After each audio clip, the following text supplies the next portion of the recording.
सर्वप्रथम दुनिया को शांति का उपदेश देने वाले विश्व गुरु तथागत बुद्ध को श्रद्धा सुमन अर्पित करते हुए बहुजन समाज में जन्मे सभी संत गुरुओं को श्रद्धा सुमन अर्पित करता हूँ और बोधिसत्व भारत रत्न संविधान निर्माता करोड़ों दबे कुचले पिछले समाज के मसीहा रहनुमा नारियों के उत्थान के जनक बाबा साहब डॉक्टर अम्बेडकर को श्रद्धा सुमन अर्पित करते हुए आज संत शिरोमणि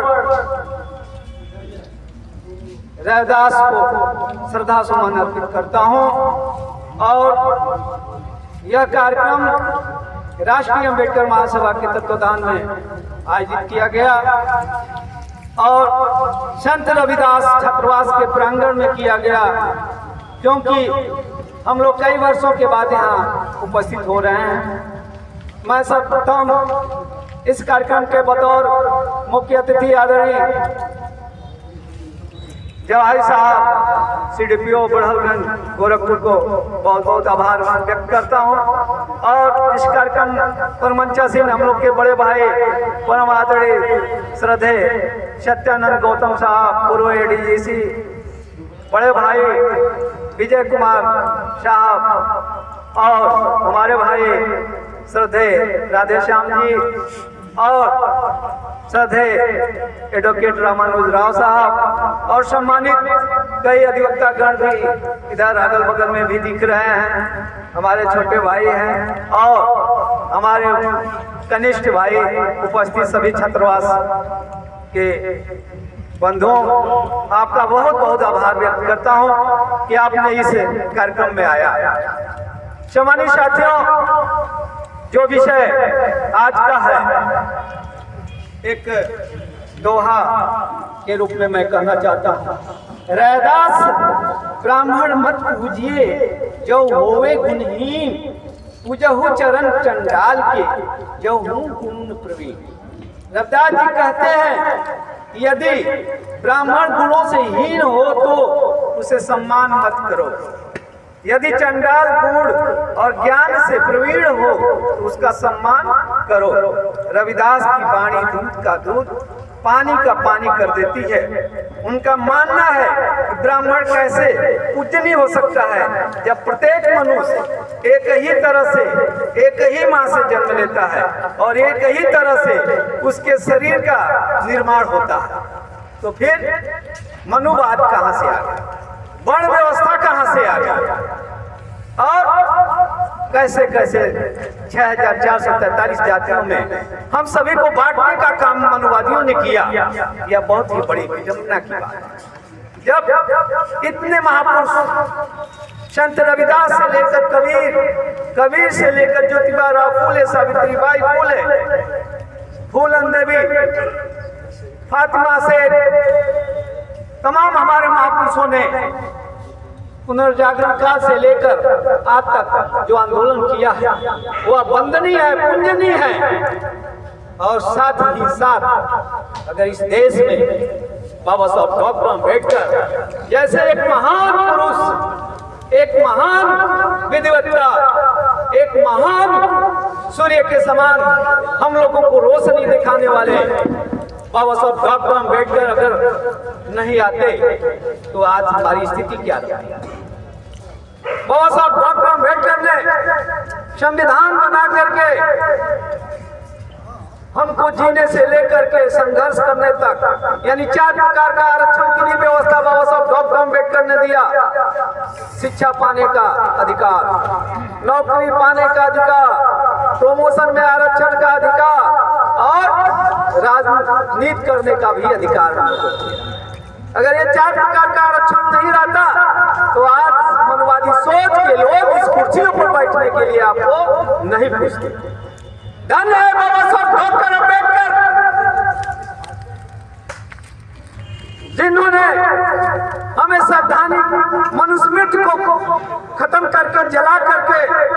संविधान प्रकट किया इस देश में, जब अमेरिका का राष्ट्रपति बाराक ओबामा आते हैं तो कहते हैं कि अगर बाबा साहब डॉक्टर अम्बेडकर अगर हमारे देश अमेरिका में पैदा होते तो मैं सूर्य से बड़ा भगवान के रूप में उनको समझता। सम्मानित साथियों, लेकिन इस देश का जो एक वोट का अधिकार बाबा साहब डॉक्टर अम्बेडकर ने दिया था, और जिस वोट के अधिकार को पा करके आज इस देश का प्रधानमंत्री कहता है कि मैं भी छोटे जाति का व्यक्ति हूं और मैं इसी आरक्षण के तहत यहाँ तक पहुंचा हूं, लेकिन कहीं न कहीं वो हमारे अधिकारों पर हनन कर रहा है। अगर वास्तविक रूप से शिक्षा को अच्छे तरह से लागू किया होता तो सभी हमारे समाज के पूरे भारत के 140 करोड़ लोग ही 100% शिक्षित हो जाते।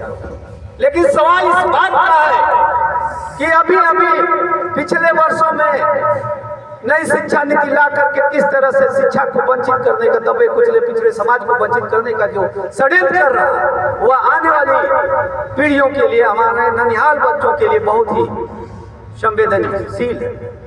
इसी तरह से जो मुझे रिजर्वेशन मिला है बाबा साहब के संविधान को पार्लियामेंट के द्वारा, संसद के द्वारा न खत्म करके पीढ़ियों के लिए, हमारे ननिहाल बच्चों के लिए बहुत ही संवेदनशील है। इसी तरह से जो मुझे रिजर्वेशन मिला है बाबा साहब के संविधान को पार्लियामेंट के द्वारा, संसद के द्वारा न खत्म करके उनको क्या किया है कि सीधे से सीधे प्राइवेटाइजेशन कर दिया, यानी प्राइवेट कर दिया है। यानी इस देश के जितने कल कारखाने और उद्योग हैं, नौकरियों का जो प्रस्थान है, क्षेत्र है, शिक्षा से लेकर के रेल से लेकर के तेल वगैरह वगैरह वगैरह, जो हमारी सरकारी संस्था है जहां हम एम्प्लॉय होते थे, पढ़ करके बीटेक करके डिप्लोमा करके ITI करके तमाम विभिन्न क्षेत्रों से हम नौकरी पाने का जो प्राविधान बाबा साहब ने संविधान के अंदर दिया था, उस प्राविधान को खत्म करने का काम इन मनवादी सोच के लोगों ने कर रहे हैं। और हर साल बाबा साहब के चित्र पर, जयंती पर माला फेंक करके, पुष्प अर्पित कर करके हमारे अधिकारों को खत्म करने का, कमजोर करने का काम इन्होंने किया। इसलिए ऐसे लोगों को पहचानने की जरूरत है और ऐसे लोगों को आने वाले समय में वोट न देने की जरूरत है। मैं आप सभी से अपील करता हूँ इस बात का ध्यान, और साथ ही साथ जो संविधान के हमारे मौलिक अधिकार हैं उस पर गांव में जाकर के बताना चाहिए, अपने ग्रामीण अंचलों में बताना चाहिए, अपने दबे कुचले पिछड़े समाज में बताना चाहिए कि बाबा साहब कौन थे। RSS प्रत्येक दिन वह काम करता है। आज हम लोग 10 साल 12 साल पर यहाँ उपस्थित होकर के आपको बताने का काम करते हैं, लेकिन RSS डेली कुछ न कुछ हमारे षड्यंत्र कर रहा है। और आने वाले समय में जो हमको मिला है वह बाबा साहब के संविधान से मिला है। आज तक जो मुझे मिला है मूल रूप से अनुसूचित जाति को अब तक मिला जो है वह 8% अभी नौकरियों से लेकर के, शिक्षा से लेकर के उच्च स्थानों तक अभी तक हम लोग गए हैं। आजादी के 77-78 साल बीतने के बाद भी अभी तक 8% हमारा कोटा पूरा हुआ है। उसी तरह से OBC समाज का सिर्फ 4 से 5% कोटा पूरा हुआ है। विभिन्न क्षेत्रों में आज भी खाली स्थान है। अगर इस देश का प्रधानमंत्री अगर बाबा साहब को मानता है तो क्यों नहीं उसने खाली वैकेंसियों को, रिजर्व वैकेंसियों को पूरा कर देता है।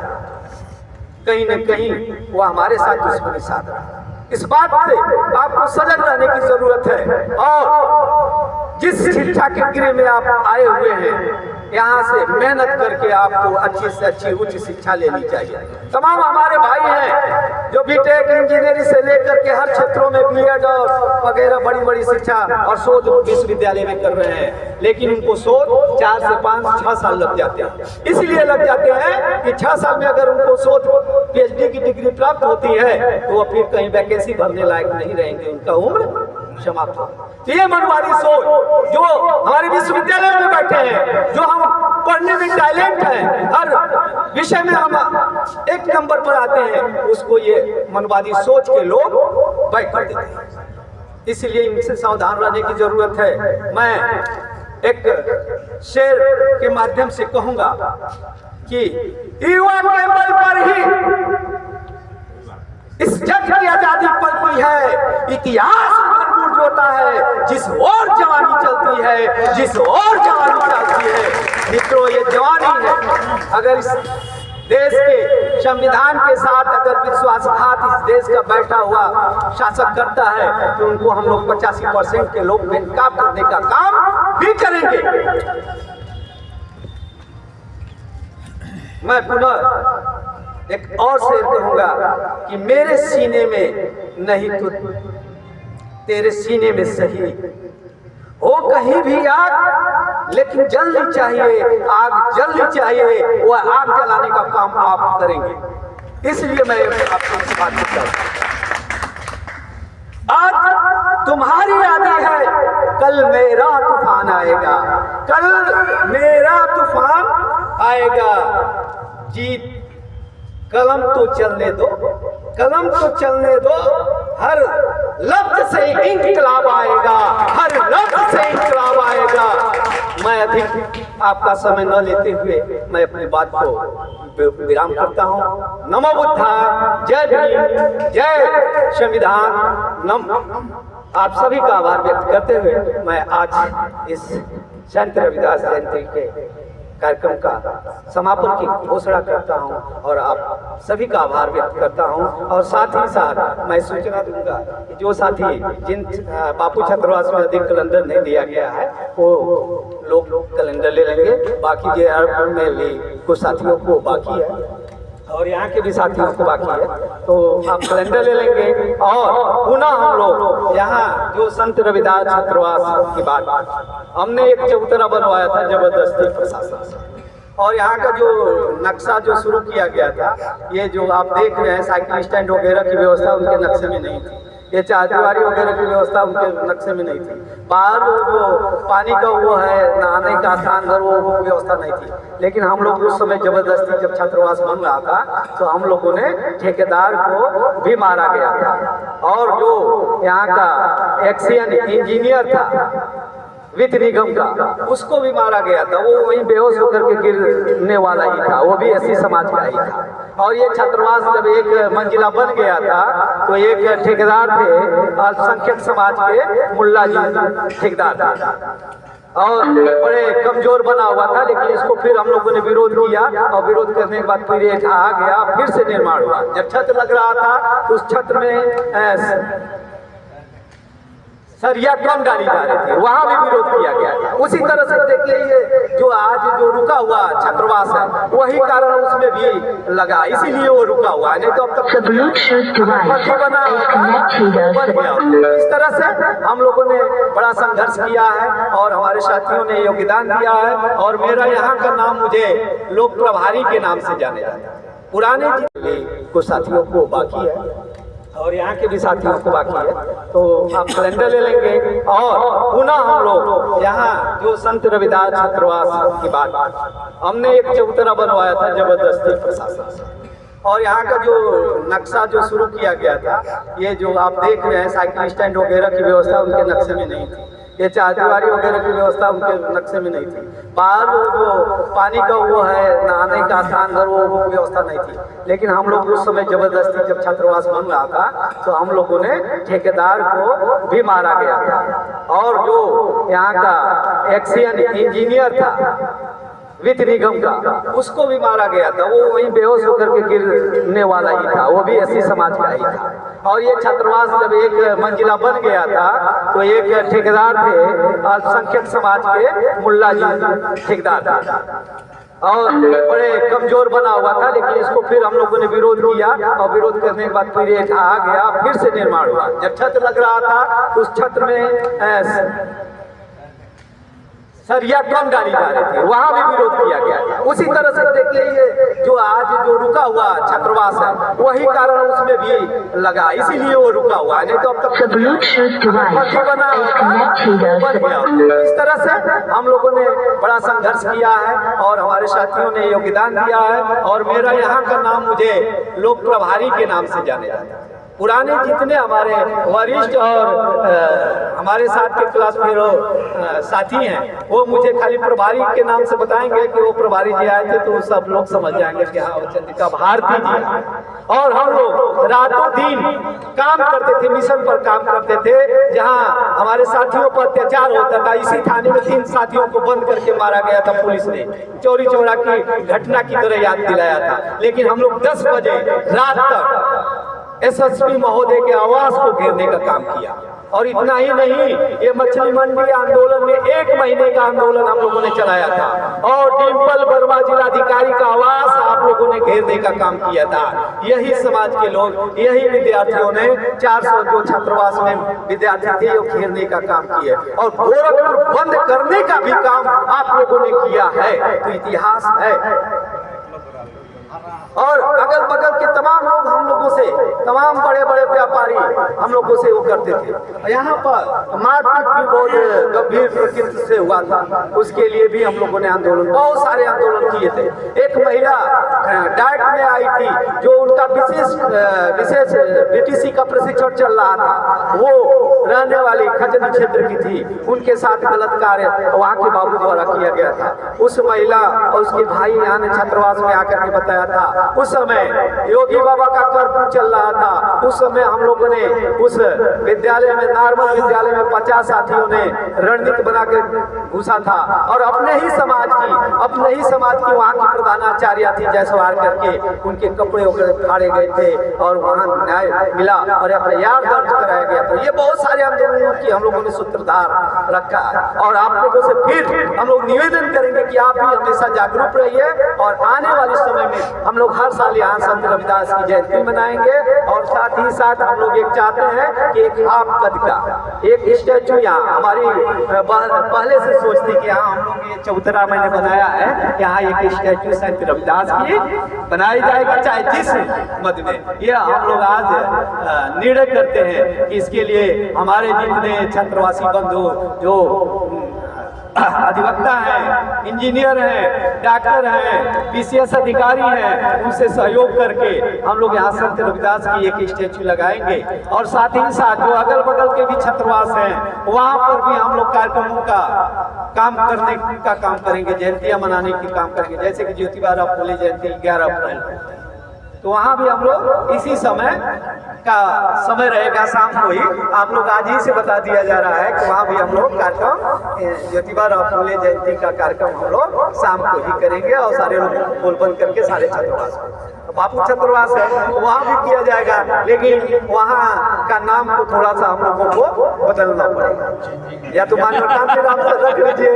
तो जो हमारे बाबा साहब का विरोधी व्यक्ति था, जिसे बाबा साहब ने जीवन पर्यंत लड़ते रहे, उसी मसीहा की हम लोग बदलने का चल रहा है इस समय। तो उस पर बड़ा ये बापू छात्रावास के भाइयों से अपील है कि उस नाम को आगे या तो मानव कांसी राम लगा दीजिए, तब तो बहुत बेहतर हो जाएगा, या और कोई अपने महापुरुषों का नाम लगाइए, जिससे हम लोग वहाँ भी जयंतियाँ हर साल मनाते रहें और अपने बंधुओं के बीच में, अपने छात्र भाइयों के बीच में और पुराने छात्र भाइयों को बुला करके हम लोग उनसे अपनी जान पहचान भी बनाते रहें और हम लोग खड़ा भी होते रहें और हर दुख दर्द में भी खड़ा होते रहें। जहाँ जिन साथियों को अगर किताब वगैरह की भी जरूरत होगी, जो गरीब हैं, वो हम लोग समाज से, कुछ पढ़े लिखे लोगों से, कुछ अधिकारियों से दिलाने का भी काम करेंगे। इन्हीं शब्दों के साथ मैं अपनी बात को समाप्त करता हूँ। नमो बुद्धाय, जय भीम, जय भारत।